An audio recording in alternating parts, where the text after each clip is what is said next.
the podcast where the mic drops happen. This is the Shay Mac Show.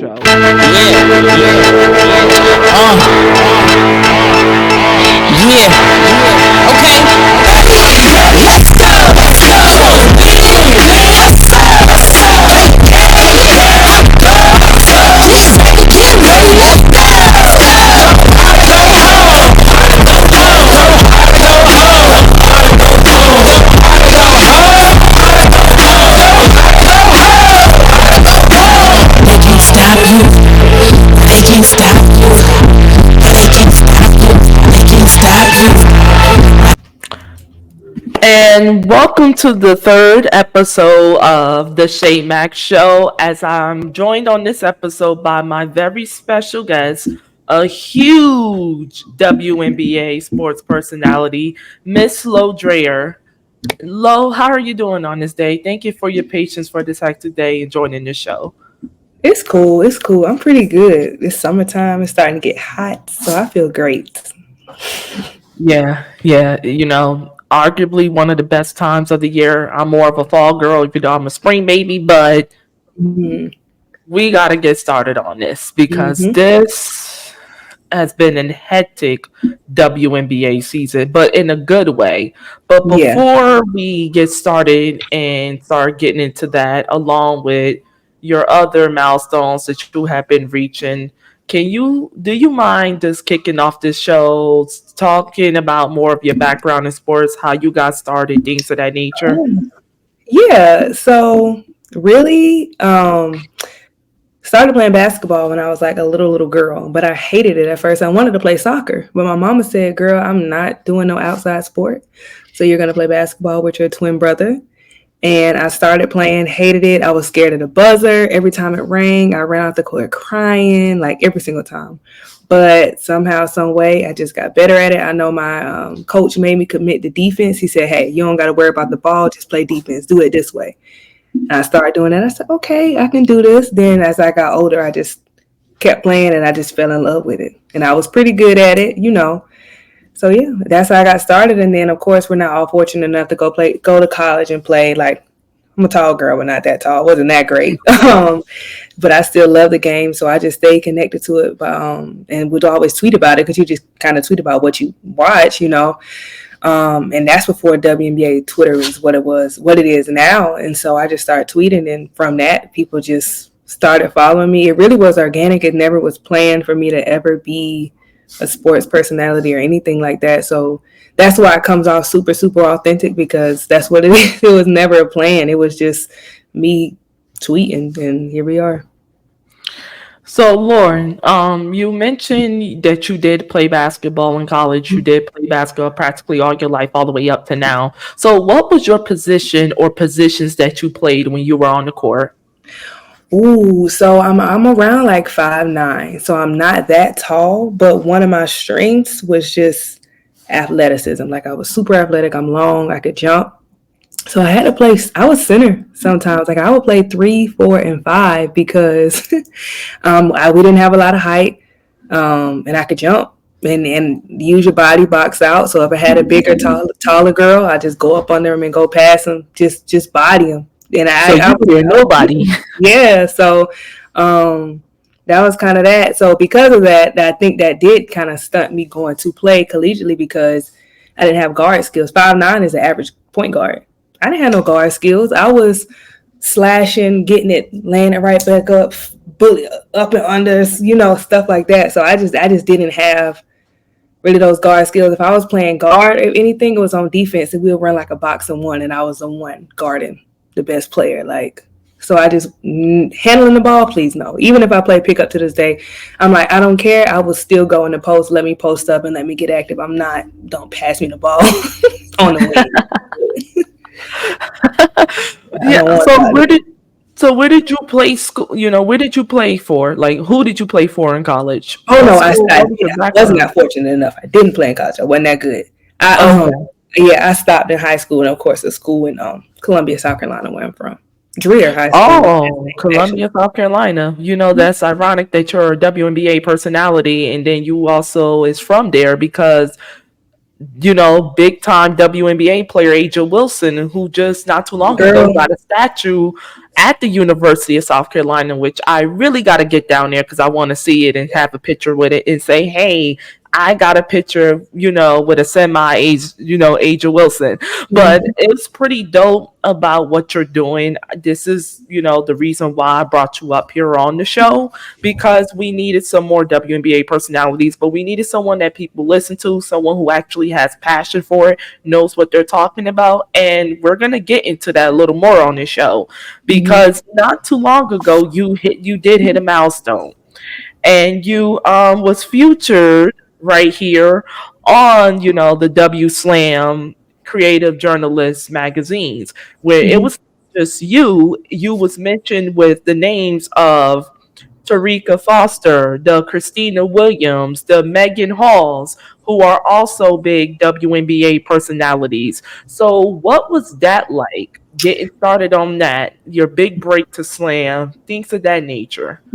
Oh, it was dope. They kind of like emailed me or DM'd me one day, said, hey, what's your email? I'm like, here.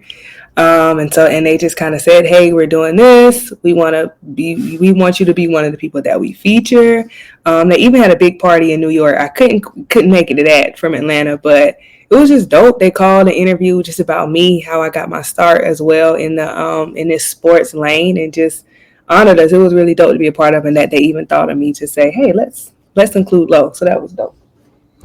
Yeah. So I was actually happy because I'm like, oh, this somebody who I'm mutually following, who's following me, and just to see her and many other names I'm familiar with featured in that way, clearly, it tells me as a sports fan, as a WNBA fan, how far we have come, because we have never seen WNBA sports personalities get Right. this much coverage, get this Right. much attention. And I think I speak for both of us and many others who are actually educated in sports that this is long overdue. At this Mhm. point, overdue is like an understatement. So Literally. you spoke. So how did it feel though to to be future like that? Like was it like something that you could have seen coming from a long No. a mile away because of your skills, or was it something that it was like, wow, I'm really this, I'm really Yeah. here.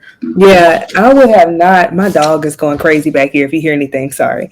Yeah, you're good. I'm a dog lover.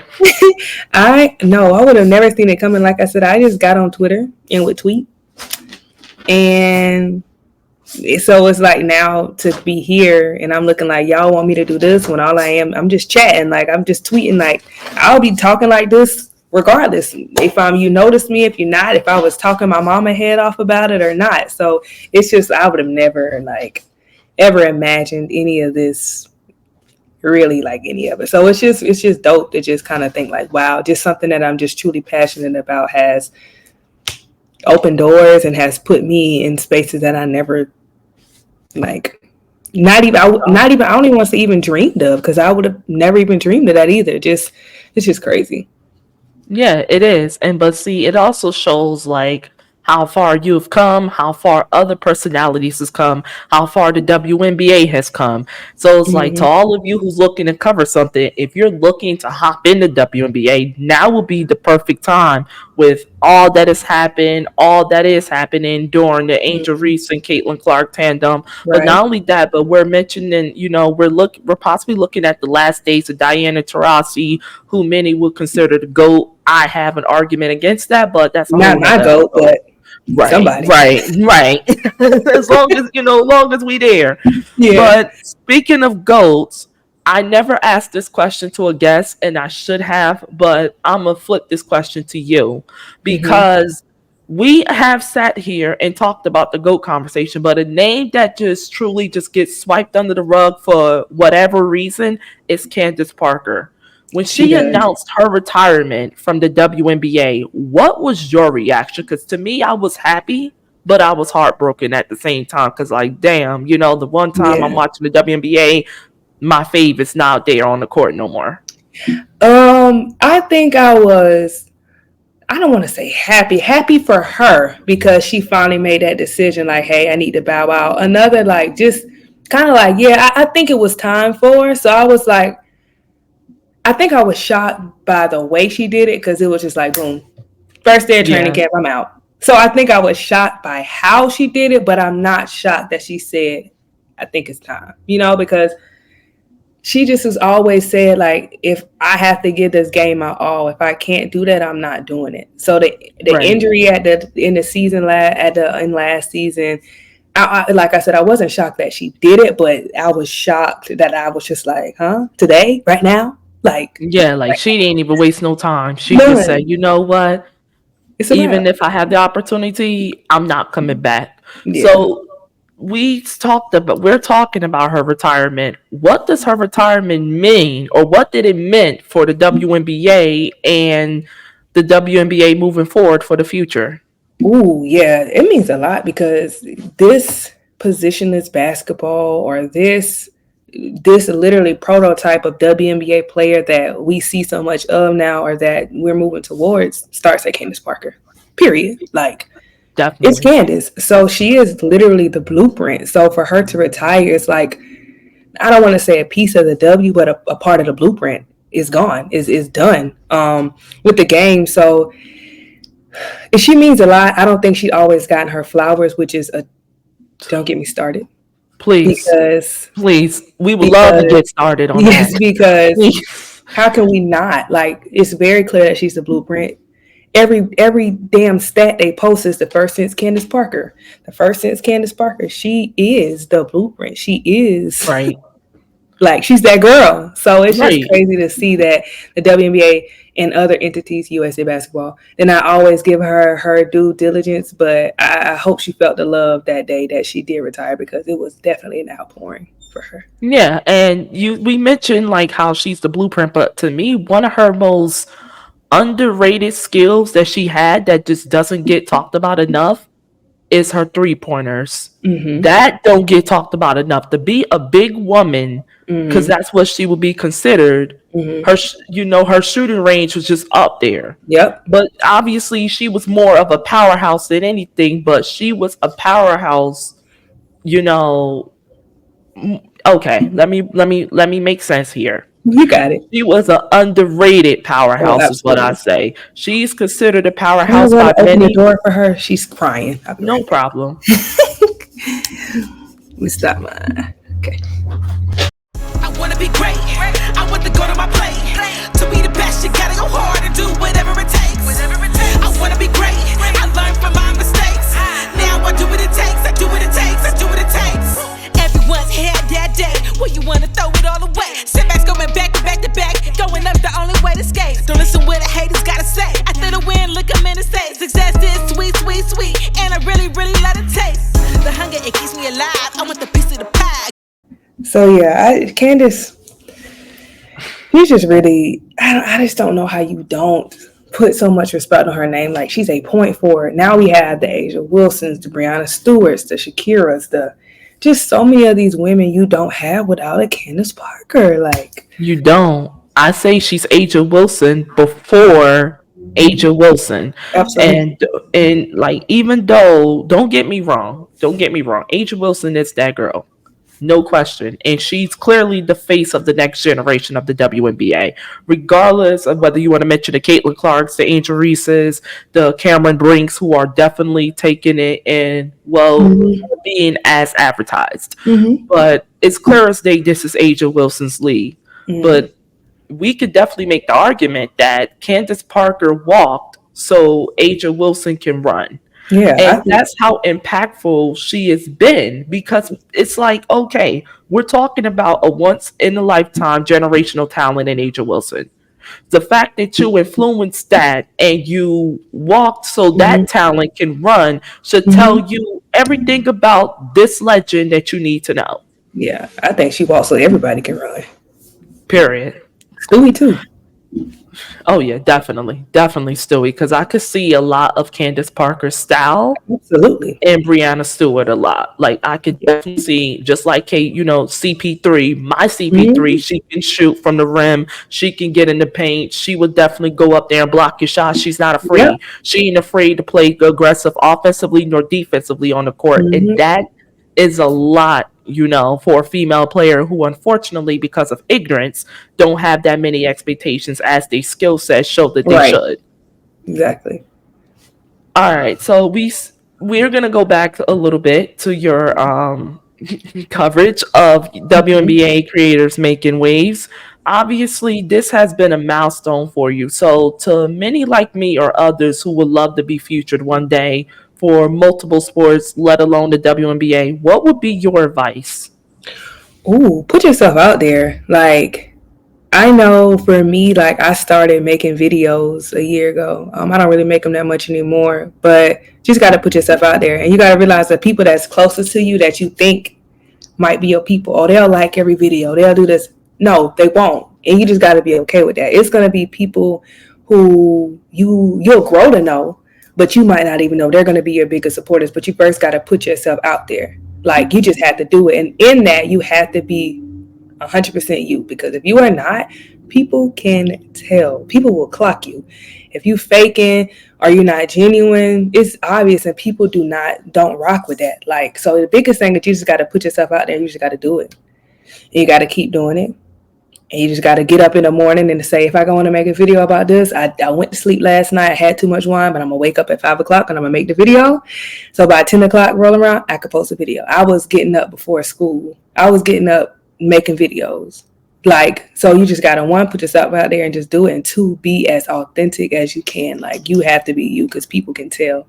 Like, people will, people will clock you quick if they could tell that you're not being authentic. Like, because whoever you are, somebody somewhere is gonna love that. But you gotta be real. Because if you're not real, then nobody's gonna like it. So yeah, that would be my thing. Get up and do it. Put yourself out there and be authentic.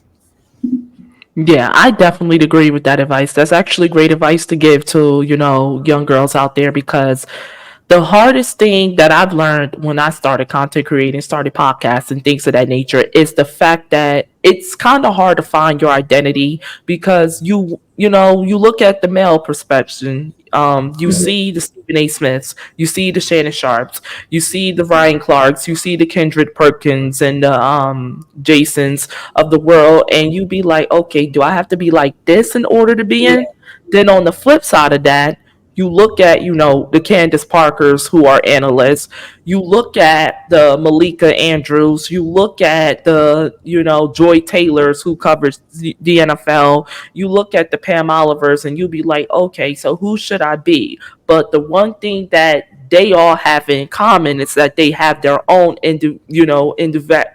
okay, they have their own style. We're gonna say Mhm. that they have their own Mhm. style, like they have their own identity. Yes. So it's just like the hard part is, okay, who am I and what will set me apart? And I Yep. learned that it's just my personality that sets me apart. It's just my authenticity. Like, I think that you will get on this podcast what you won't get on others, because others is like a little less, explicit, if that makes sense. Here, Mhm. you want however you want to say it. Just, Mhm. come up here, spit your game, be yourself. Right. And that's the hardest thing when you are starting off. Is Mhm. that right there. It's just Yeah. in order for me to be who I want to be, I got to be someone I'm not. Yeah. And that's not. That's not it. What is that you have to learn to embrace who you are so then you can teach and guide others to embrace who you are. And then I think everything just goes well from there. Right. I agree. All right. So before we, let you go, I Mhm. want to give some time on this because this is dope.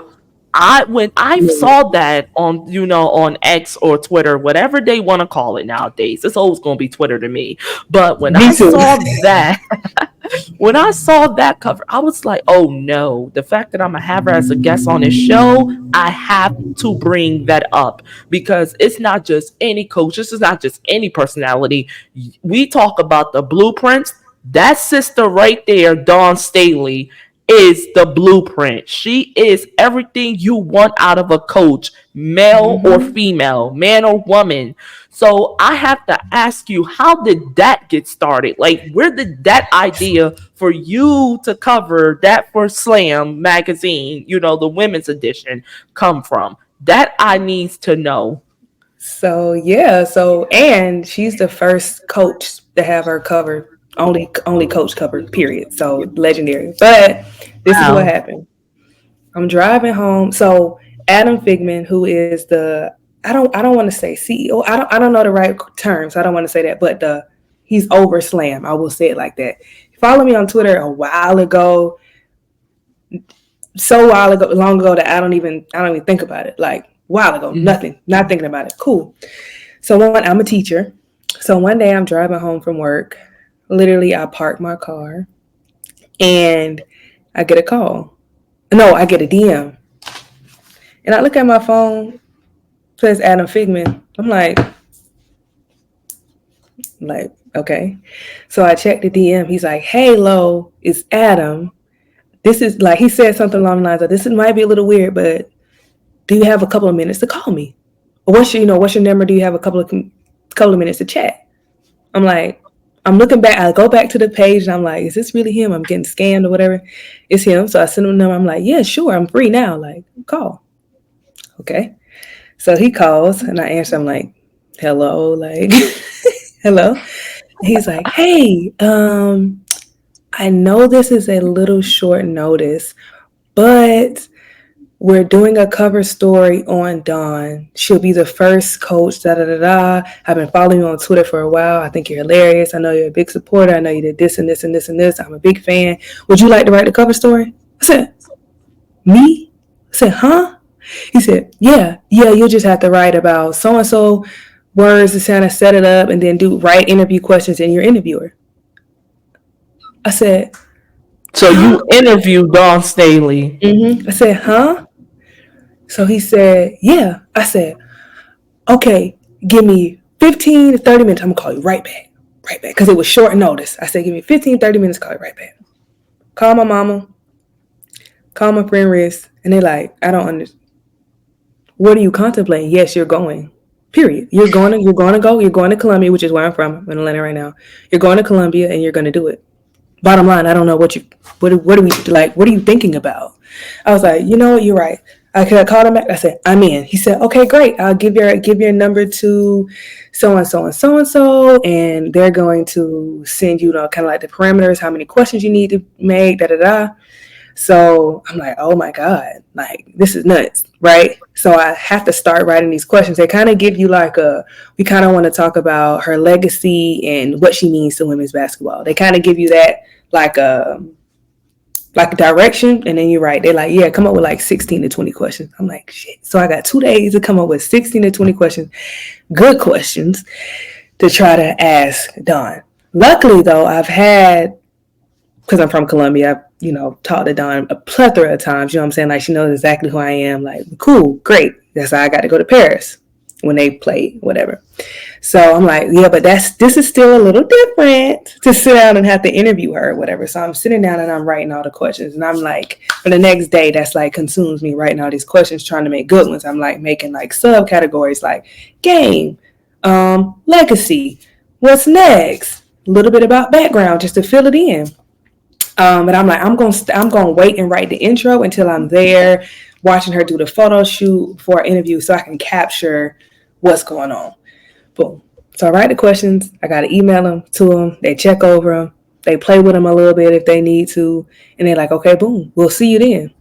Drive down to Columbia, which is like 3 hours. I'm there. Whatever, I forgot what morning it was. Getting to practice gym at South Carolina, which once again I've been in. From there, went to school there, and a lot of my friends played on the women's basketball team. So it's that all of that wasn't foreign. So I go in and I'm just waiting and I'm waiting. Camera people setting up for her photo shoot, and boom, she comes in. I start taking notes. I'm like, taking notes. What's the aura like? What's the vibe like? What's playing on the radio? What she got on? But I don't know no big designer, so I'm like, is that Louis Vuitton? Is that like, what's that? I don't know the designers writing everything down right now. How she posing, how the girls that's in the gym, the girls working out because all of them was in there working out. Champ, the dog. I'm just writing everything, so I'm just trying to get it all. So then it's my time to interview her. We go to another room and I sit down. All these big lights. She's in front of me. I mean, she's right here. And I'm looking at her eye like interviewing. I'm like, I am interviewing Dawn Staley. Forget all the times that I've sat and talked to her, like just on like some a chill level. I'm looking in your face, being serious, interviewing you like Dawn Staley. So I interview her, I ask all these questions. They recorded. Then I come home. It's great. We take pictures. Da da da. I come home. They send me the recording.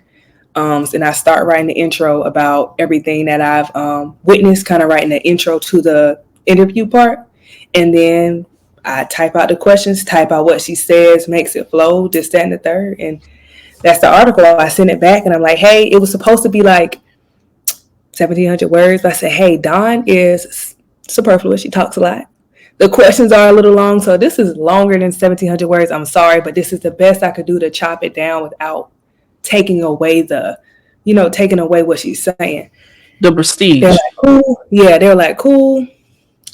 Boom, bada bang. I'm like, oh my God, it's great. We could listen to this all day. You did a good job, da da da. And a couple weeks later, they're like, yeah, we're going to drop it. So and so and so. So here we are. So did you jump in the air like a super fan when they told you that they were going to drop it?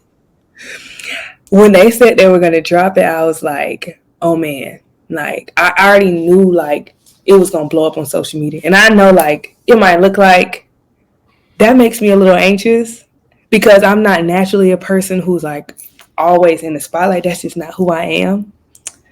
So I knew it was going to be a little overwhelming for me, and it was. It always is. But I just I wanted to tell everybody thank you. I don't know why I'm like that, but I feel like everybody that says something, I need to say thank you. And I miss some people, but I try my best. I want to say thank you to everybody. There's going to be a lot of comments. I know, but I just feel like I have to. Get them all. I'll be trying. So yeah, but I think when he called me and said, hey, like just for him to reach out and say, hey, I follow you. I like your content. I like your personality. I think you're funny. I want you to do it. I was just kind of like, what the fuck? Like me? And it's just all full circle. Like I said, I grew up in Columbia, South Carolina, playing basketball. Always been a Gamecock fan. My high school is maybe 8 minutes from the South Carolina campus. Been going to games, football, men's basketball, girls basketball since I'm like in third grade. So, and then, just having the opportunity through so many different ways of coming to meet Dawn and just seeing how the program has grown because we were terrible before she got there. I went to Paris, was in Greenville when Camilla hit that shot. Got to see him win in Cleveland, and then for it to come full circle for them to say, hey, can you write this? It's just crazy. Just take me back to being a little girl in Columbia who just wanted to go play basketball. It's just crazy. Yeah, because you went from watching her to now speaking with her and interviewing her. And now we have a magazine that's soon to be posted that has you basically covering her. Yeah, my name. How did it feel to be in her presence? Like when you first saw her, were you starstruck or was you just like, okay, I gotta keep it gotta keep it calm, keep it professional, and understand that even though this is Dawn fucking Staley, I still have to keep it as is. Right. So at this point, I'm not like, it's Dawn. Because like I said, I've been around before, but still, she just has such a big aura and just a big, like, I'm that girl swag. Like, just yeah, she heavy, just big. So I'm just like, I be like, whoo, shit. Like, I be like, ooh, like, yikes. Like, she that girl. Like, it's she that girl. It's just always a bit of like, just like, this is a Black woman who came like rags and riches, who did it her way, who did it authentically, and just look at her like, cool. Yeah. Just cool as hell. Just cool. So yeah, like she ain't one of these uppity people. She's someone who's gonna acknowledge you, but understand, who the hell she is and why everybody's like, yes. So it was, it was dope. Like, yeah, it was crazy. It was, but I'm extremely proud. I'm extremely proud of you, and I'm happy Thank for you. you that you had that opportunity because it's Yeah. very rare. They Yeah. could have had anybody Yeah. else do that, but they chose you. That right there tells me from a distance how much they believe in you. And this is not Mhm. just any little project. This is Slam magazine, like the Yeah. biggest, arguably, if not indefinitely, the biggest basketball That's magazine out there in the world. And you got to cover, the arguably the biggest thing that happened to women's sports because there's outside of Pat, in her days in Tennessee, you can argue this is the biggest legacy a head coach has ever left behind in women's basketball, possibly in basketball if it wasn't for UNC and Duke. But yeah. it's just being in her presence, things of that nature. It's like keeping it cool, but I read a little bit of that. You did a pretty good job. So when Thank can we expect the hard copy to drop so your girl can come and get it and have it in her magazine collection? So you can order it and they'll send it to you. Now hard copies like dropping in the stores, I'm not sure, but you can order it and they'll send it to you. The cover story, you can go ahead and read that. If you want it, you can order it now. Like hard copies, I'm not sure if they're ever gonna. They probably will, right? They'll drop in the stores, but you can order it now and they'll send it to you. And it's On $10.99. slam.com. But yeah, Oh, sounds good. Thank you. I I'm can gonna do send you the that link, girl. tonight. All right. Yes. Okay, before I let you go, are there any more projects or any more hints of projects that you have to share? Any more projects or hints? I will be working continuously with one of these women's basketball brands that is very black, that has a very nice caricature shirts. If you can feel what I'm putting down. Play Society. So yeah, always doing that, always teaming up with Esther and Play Society. So that's where you can catch me and always doing all things committee. So yeah. And any big projects, who knows? Maybe somebody else random will slide in my DMs and it'll be something else to it. So time will tell. Yep, time will tell. All right. That's all I have for you, Lo. Once again, thank you for joining the show.